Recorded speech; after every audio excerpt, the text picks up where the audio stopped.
Pittsburgh. At night, the city glitters, a jewel nestled against the dark confluence of its three rivers. Snowflakes drift down, catching the amber glow of the streetlights, dusting the old steel bridges that stitch the city together. From up here, it looks peaceful. Cars glide across the Fort Pitt Bridge, their headlights cutting through the gentle snowfall, little streams of light heading home to families, warmth, and safety. But beneath this serene winter postcard, a darkness was brewing, a secret that the cold, black waters of the Allegheny River were about to keep. On a frigid January night in 2006, a 28-year-old law student named Dakota James was out celebrating with friends. It was a typical night in the city's lively South Side, filled with laughter and plans for the future. Dakota was smart, ambitious, and loved by everyone who knew him. He was on the cusp of a brilliant career. But after that night, Dakota Banise left the bar, walked into the cold, and was never seen alive again. His disappearance sparked a massive search, with friends, family, and strangers combing the city, plastering his face on flyers, their hope dwindling with each passing day. 40 days later, the river gave up its secret. Dakota's body was found floating near the town of Robinson, miles downstream from where he was last seen. The official ruling was accidental drowning. The authorities painted a picture of a young man, perhaps having had too much to drink, who tragically fell into the river. Case closed. For the city, it was a sad but simple resolution. For Dakota's family, however, it was the beginning of a nightmare, a puzzle where the pieces just didn't fit. They knew Dakota. He wasn't reckless.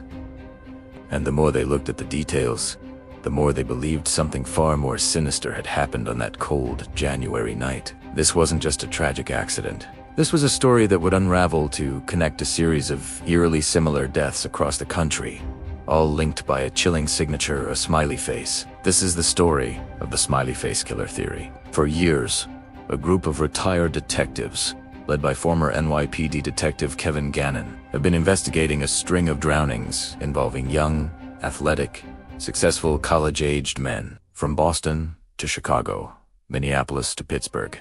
The pattern is disturbingly consistent. A young man goes missing after a night out. He's found days or weeks later in a nearby body of water. The official cause of death is almost always ruled in an accidental drowning. But Gannon and his team found something the local police either missed or dismissed. A crudely drawn smiley face found painted near the locations where the victims' bodies were discovered. Is it a coincidence?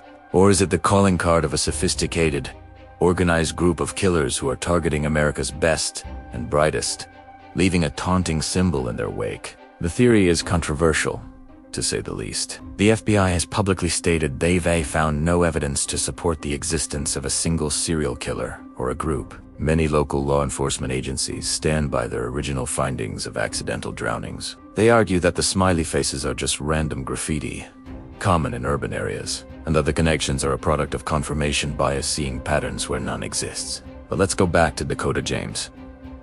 His parents, Pam and Jeff, refused to accept the official story. They hired their own experts. Dr. Cyril Wecht, a renowned forensic pathologist, reviewed the case. He found ligature marks around Dakota's neck, suggesting strangulation. This was not a man who simply fell into the water. This was a man who was likely murdered before he ever entered the river. Furthermore, data from Dakota's phone showed no activity for hours on the night he disappeared, and his bank accounts were drained in a way that seemed methodical, not like the random actions of a lost and intoxicated person.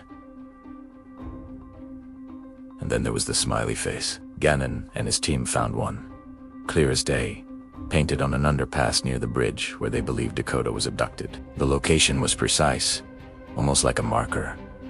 Was it just graffiti? Or was it a message? The smiley face killer theory suggests these are not accidents. It points to a network.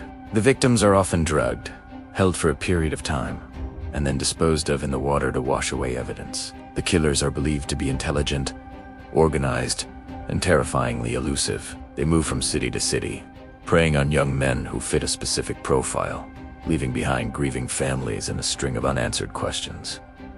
Think about it. How many times have we heard stories of young men disappearing near bodies of water? How many have been written off as tragic accidents fueled by alcohol? Gannon's team has identified over 350 cases nationwide that fit the profile. 350. That's not a coincidence. That's a pattern. A terrifying, nationwide pattern. In La Crosse, Wisconsin, the hotspot for these cases, multiple young men have vanished and been found in the Mississippi River over the years. In each case, the story is the same. A night out, a mysterious disappearance, and a body found in the water. And in the background, lurking in the shadows of the city's infrastructure, the haunting image of a smiley face. The critics argue that the theory is sensationalism. They claim the retired detectives are seeing ghosts, connecting unrelated tragedies to fit a narrative. But for the families of the victims, this theory is the only thing that makes sense. It validates their gut feeling that their loved ones didn't just slip and fall. They were taken. They were victims of a heinous crime that has gone unpunished for far too long.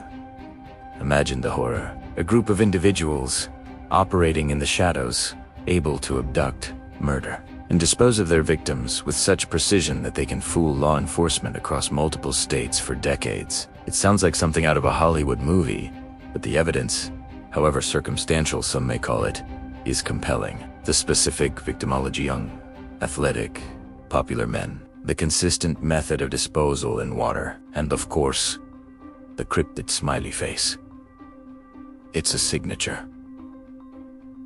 A taunt. A declaration that they are smarter than everyone chasing them. The case of Dakota James is a powerful anchor for this theory. The independent forensic evidence of strangulation directly contradicts the official ruling. It transforms the case from a tragedy into a homicide. And if Dakota was murdered, how many of the other 349+ men were also victims of foul play? Their case is wrongly closed. This isn't just about one symbol. It's about a failure of the system to connect the dots. It's about local jurisdictions, perhaps too proud or too overwhelmed to admit that they might be dealing with something bigger than a simple accident. It's about the anguish of families who are told to accept a simple explanation when their hearts scream that it's a lie. So, what do you think? Is it a vast, chilling conspiracy carried out by a shadowy network of killers? Or is it a tragic series of coincidences, amplified by grief and the human tendency to find patterns in chaos? The debate rages on. While official channels remain skeptical, Gannon and his team continue their work. Funded by their own pensions and a burning desire for justice, they travel the country, re-examining cold cases, speaking with families, and hunting for the one piece of definitive evidence that will blow the case wide open. For every smiley face found painted on a bridge or a wall, a family is left wondering, was that a message for them?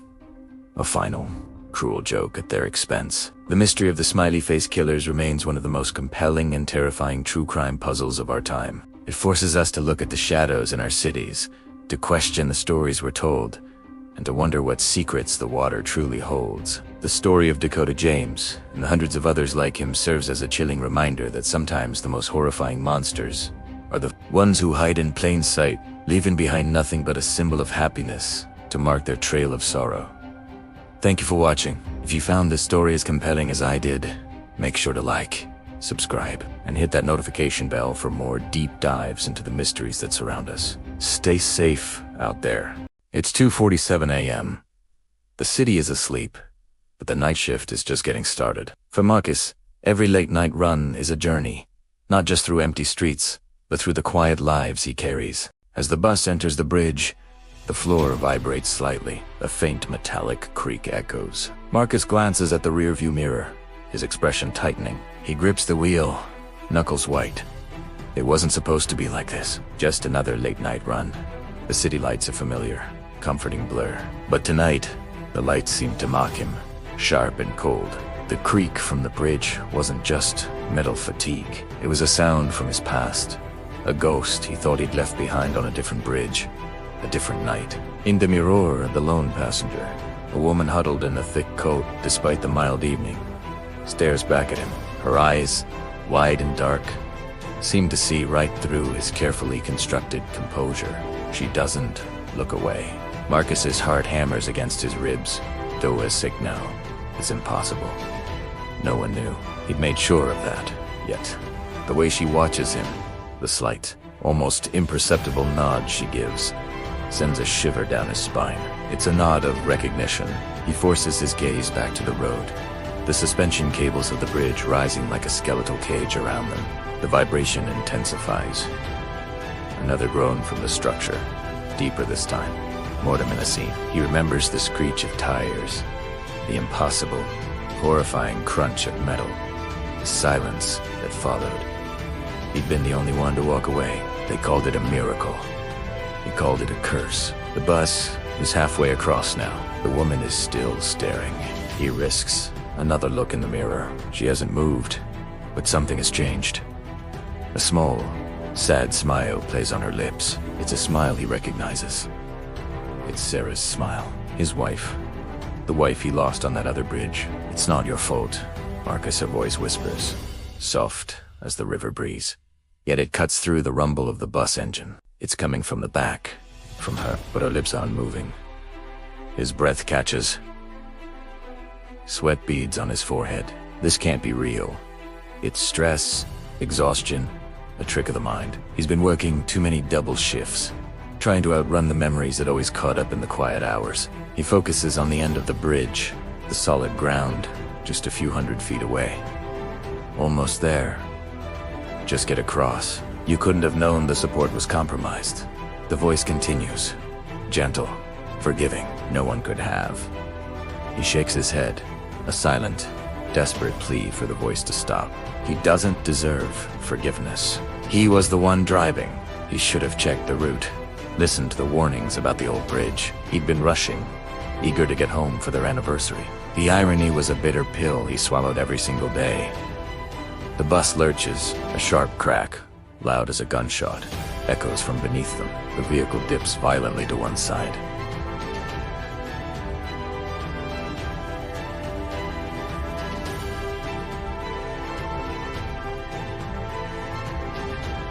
Panic flares in his chest.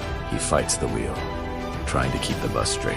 In Temiro, the woman Sarah remains perfectly calm. Her image begins to flicker, shimmering like a heat haze. It's time to let go, my love, she whispers. It's time to forgive yourself, eh? Says it then. A section of the bridge ahead is buckled, a gaping hole opening into the dark, swirling water below. He slams on the brakes, the bus groaning in protest, tires screeching against the asphalt. It's happening again. The same nightmare, the same bridge. But it's not the same. This time, he's not alone. He looks in the mirror one last time. Her form is almost transparent now. A beautiful, ghostly apparition against the city skyline. She places a spectral hand on the seat in front of her. You saved so many people since that night, Marcus, she says, her voice filled with pride. You became a driver to keep others safe. You've honored them. You've honored me. The bus shudders to a stop, its front wheels just inches from the abyss. The silence that follows is absolute. The engine has stalled. The vibrations have ceased. It looks like the seat is empty. The woman is gone. He's alone on the bridge. The only passenger, a ghost of his own making. He takes a deep, ragged breath. Then another, the tightness in his chest. A constant companion for 5 long years. Begins to us. He looks at his hands on the wheel. They're steady. The bridge holds.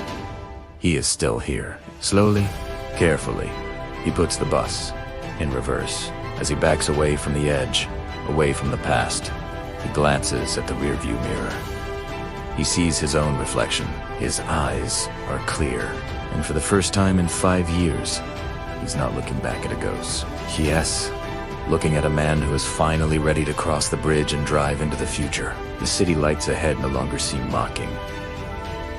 They look like a promise, a welcome home.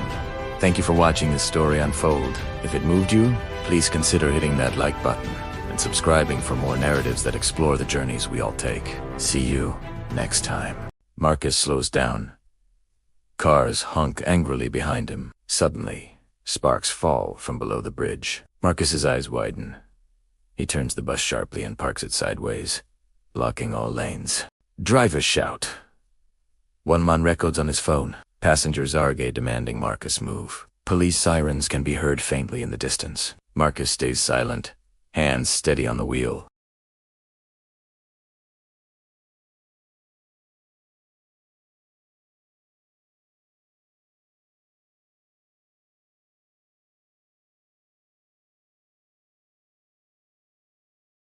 The night air hung thick and heavy, tasting of dust and something metallic.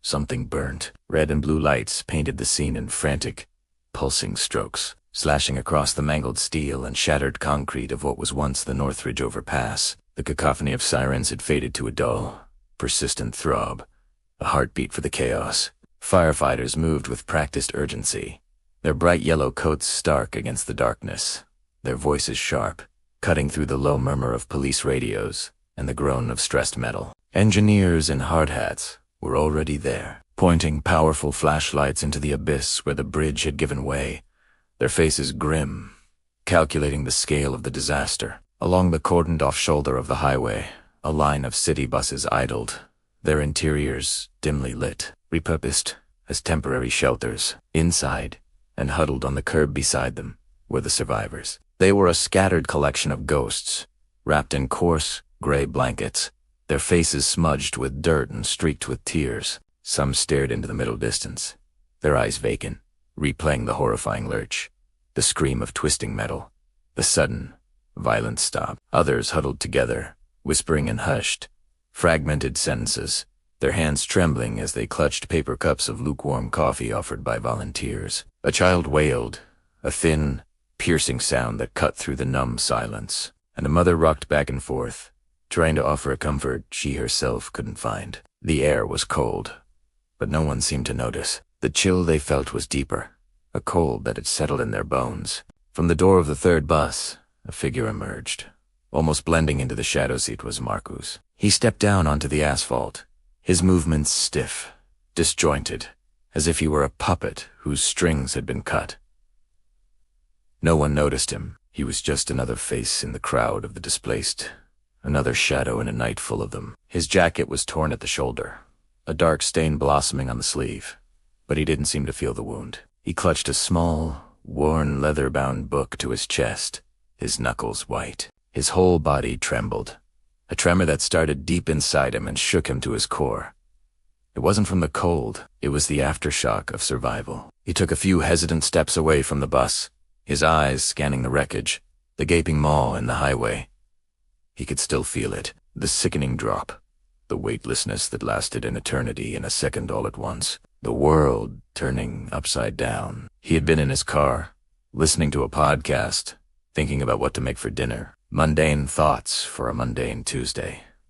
Then, the bridge simply wasn't there anymore. He remembered the jolt, the airbag exploding in his face like a punch from a giant, the smell of burnt powder and his own fear. He'd woken up to the sound of dripping liquid and a stranger's hand on his shoulder, pulling him from the twisted shell of his sedan. Now, standing here, it felt like a dream, a nightmare he couldn't wake up from. His car was down there, somewhere in that tangled pile of vehicles and concrete, a tomb of steel. His gaze drifted from the wreckage to the people. He saw a man talking animatedly to a police officer, gesturing wildly, his face a mask of disbelief. He saw a young woman on her phone, her voice cracking as she repeated the words, "I'm okay. I'm okay. I'm alive." She wasn't talking to anyone, he realized. The call hadn't connected. She was just saying the words, trying to make them real for herself. Marcus felt a pang of something he couldn't name. It wasn't relief. Not yet. It was a profound, aching sense of dislocation. He was here, standing on solid ground, while just moments ago, he was falling. He was alive, while others, he couldn't let his mind go there. Not yet. He clutched the book tighter. It was a journal, his grandfather's, filled with stories of a different kind of survival, of a war fought long ago. He had always carried it for luck, a tangible link to a man he'd admired for his quiet strength. Tonight, it felt heavier, its pages filled not with history, but with a question. What now? He had walked away.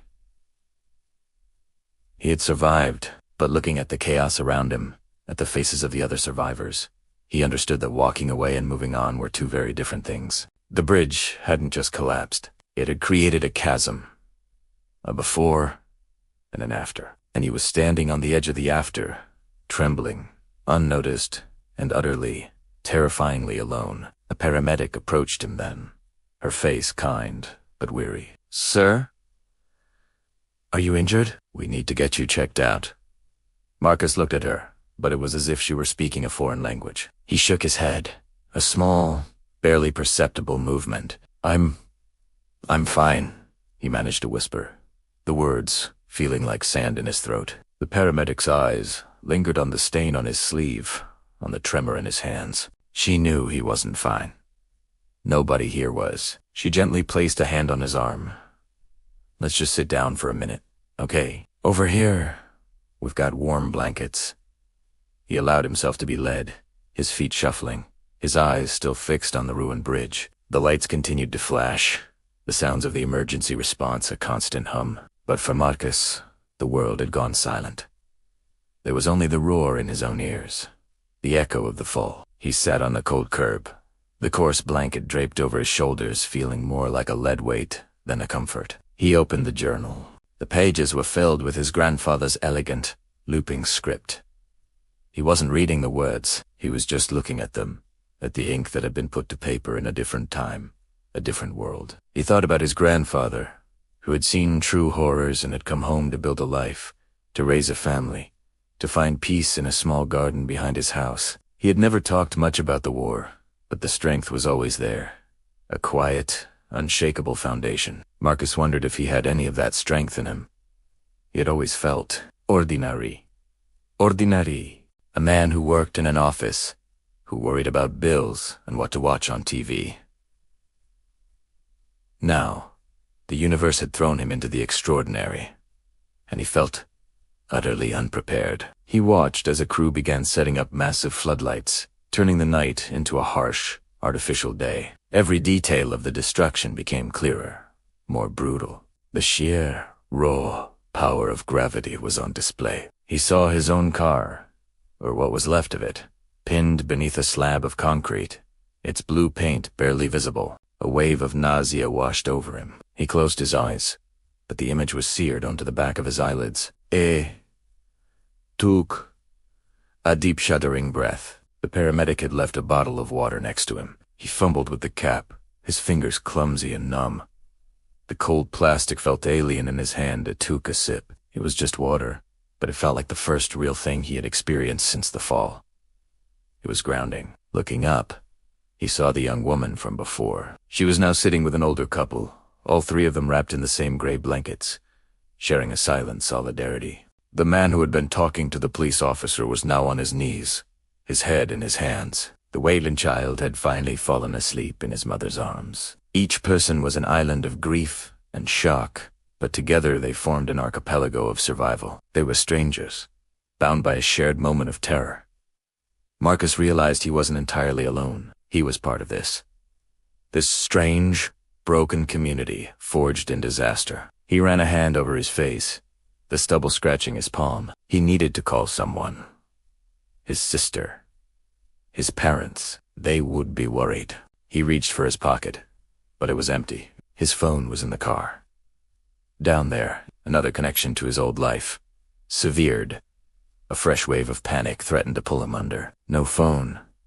No wallet.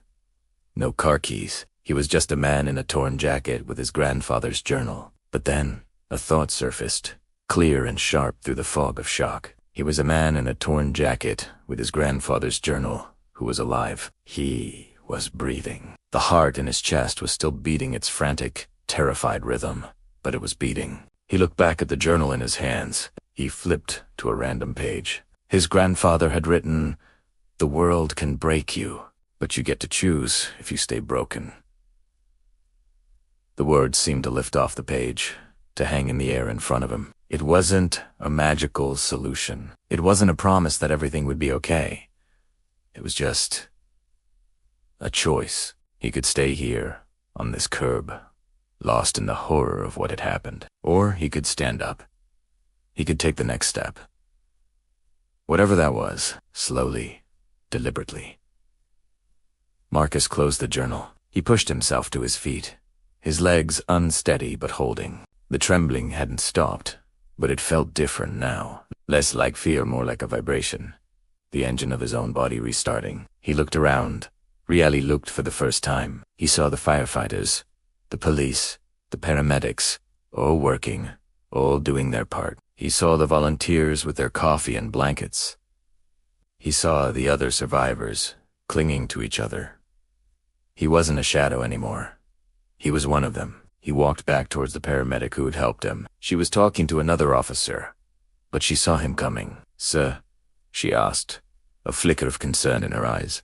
"I need to use a phone," Marcus said, his voice clearer now, stronger. "I need to call my family." The paramedic nodded, a small smile touching her lips. "Of course, right this way." As he followed her, Marcus took one last look at the gaping hole in the highway. The fall was over. Now, the long climb back up was about to begin. Courage isn't always about moving forward. Sometimes, it's about being the one to stop. Amidst the chaos of that morning, one man's quiet resolve prevented a greater tragedy. He saw what no one else did. This is his story.